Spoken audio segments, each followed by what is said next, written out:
Дорогой братский абхазский народ, сердечно поздравляю вас с Днем Победы, с Днем Независимости. Великий праздник. Этот праздник олицетворяет мужество, стойкость народа Абхазии, отстоявшего в нелегкой борьбе свое право на свободную, мирную, долгую жизнь.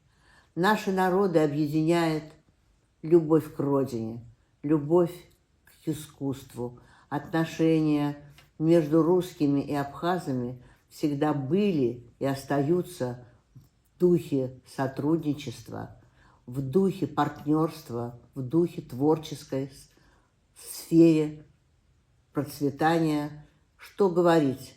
Одна ваша певица Хибла Герзмава составляет целую эпоху оперного искусства и является гордостью России и гордостью абхазского народа.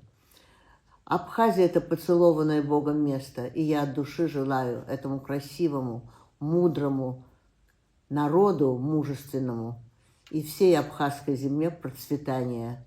С праздником, с Днем Независимости Абхазии, дорогие друзья! Ура!